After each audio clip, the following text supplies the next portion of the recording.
Okay. I want to make a response to Law Reloaded's video, Is Ben Sisko a war criminal? Um, well, firstly, I have to agree with Law. Law's actually correct. Legally, as things stand, Sisko is committing a crime. He's forcibly relocating people. Um, Now, historically, this was done. This was done after the Greco-Turkish War in the 1920s and notoriously after World War II. We handed back Russian and Eastern European prisoners of war to Stalin, who often had them shot immediately, and also the German population of what is now Poland and the Czech Republic were basically just sent west. Sometimes with just the clothes on their backs, sometimes not even with that. And that is now considered something horrible. But at the time, it was accepted. So now we know the Federation does have an idea of war crimes. In fact, they're willing to let the Klingons try Worf in Deep Space Nine in the episode where Worf attacks the freighter, or sorry, the transport, which is full of Klingon civilians. It turns out that the data was faked. Now, in that case, even though Worf is in the middle of the battle, he is still put on trial for something. He can't claim it was a mistake. But the thing is, specifically with Sisko, and Eddington and their Marquis, we've seen the Federation do similar things in the past. Firstly, I want to talk about the specifics of Sisko and Eddington. Okay. Question. Are the Marquis a nation? Well, the Federation clearly do not recognize them. Do the Cardassians and Dominion? No. But the Klingons might have. The Klingons were willing at least to sell them weapons under the table. Presumably, if the Marquis had succeeded, the Klingons might have recognized them as a legal government. That's an interesting story and something that I don't think Star Trek has explored. So, the problem is the Marquis are acting not as a formal military. As far as we know, they don't wear uniforms. They don't seem to have a... We do see the rank structures in Voyager, yes. The pins, okay. But they certainly don't seem to have uniforms in the way Starfleet do. Which is interesting because surely they want to make themselves look more legitimate as a military. What else? They use civilian ships, which they repursed and tasked. But the problem is, the Marquis can easily melt back into Federation space. Eddington can just, put on a jacket, I don't know, well, grow a beard, and flee to Risa. And then come back next year and start attacking the demilitarized zone again. Secondly, this is a point. If the Marquis will not move, how do you move them?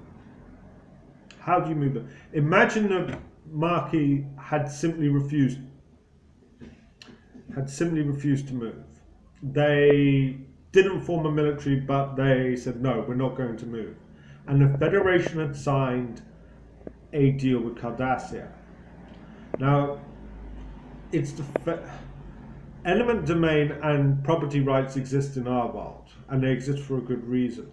It would be the job of the Federation to move these people. This is what happens in a few episodes. If I don't pay my rent, firstly, my landlord will ask me to leave. If I ignore him, they will send a bailiff. If I ignore him, they will send law enforcement. If I ignore law enforcement, they will send a SWAT team. The point is the level of threat keeps being escalated. This is the issue here. Eddington, as a Maquis leader, can simply fly away. He can fly away in a ship and leave the colonies, leave the Maquis colonies. But he can always come back. So you have to keep raising the threat. And how do you do that? Well, you have to make it something permanent, otherwise he can keep coming back. Imagine Federation space. Federation space is massive. We know that there are planets with very primitive life, forests. We know that there are planets with very primitive civilization, the Mintanka. We know that there are planets too close to the Romulan border, or too close to the Cardassian border. But we also know that there are the Ferengi, there are the Orions, and there's just generally some bad people around. Now, imagine the Federation found the Ferengi had landed on the Mintankan homeworld, and they started kidnapping Mintankans and selling them into sex slavery. And they've been doing it for a decade, 2 decades, 3 decades, a century. So there's actually some Ferengi families living there, and that's their home. It's not their fault their uncle runs a brothel. Well, do you trust a Ferengi to keep their word? You know, maybe you don't run the brothel, but your bar is being run by the Latinum people are paying to sleep with Mintankan children. No, you know that they can always come back. The Federation can't build a fence. It's not a land border. It's not a land border next to land borders. It's just planets around in 3 directions. The only way to keep people out is to spoil the well. And that's not pleasant, but presumably it has to be done. How do you stop the Orions strip mining this planet? How do you stop the Ferengi stealing these children? How do you stop the Maquis coming back? Okay, maybe there's no guns on that Maquis colony, but there's people. They're going to growing food. They can provide Eddington with volunteers with information. This is a problem when you're facing non-conventional warfare. I'd also point out that exactly the same situation happens in Star Trek The Next Generation. In Ensigns of Command, Data is sent down to a planet for pretty much the same reason. The Federation has signed a treaty with the Sheliak, and these human survivors crash-landed onto the planet. They have been there for a couple of generations and built a civilization. Data is basically sent down to convince them, and they won't leave because it's their home. Now, Data knows that the Sheliak will presumably slaughter them. So, in the end, Data attacks the colonists, he stuns the colonists, and he destroys their aqueduct, basically rendering their city uninhabitable. He also, attacks several colonists who haven't been Federation citizens for a while, but we'll ignore that. But what if Data had failed? What if the colonists had overpowered them? What if they rebuilt their water fountain quickly? Picard would have had to keep escalating that threat. Okay, Data fails. Send a security team. For that episode's MacGuffin, he can't. But you can imagine he sends people down in spacesuits. Okay, the security team fails. Do you use phasers? Do you use photon torpedoes? You're still destroying the city, but you've signed the treaty. If you are not willing to push people off their land, the Prime Directive is unworkable.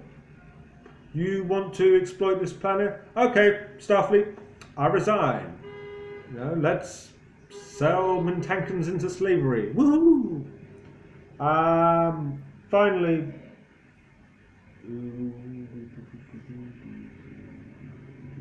Finally, I also noticed something similar happens in this movie Star Trek Insurrection with the Baku. Again, the Federation is willing to move them. This is a Federation admiral, presumably with the blessing of the Council. You have to remember that the Federation basically has magic.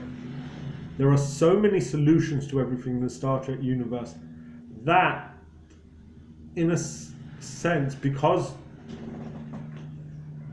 it's horrible, but if you can break somebody's arm and fix it immediately, you've still broken their arm, but they're not going to suffer as much as if I can't fix it.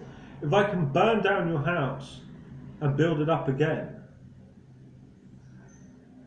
I'm burning down your house, but your house is back.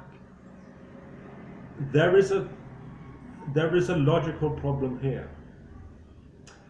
Star Trek technology is just too good. Thank you for watching.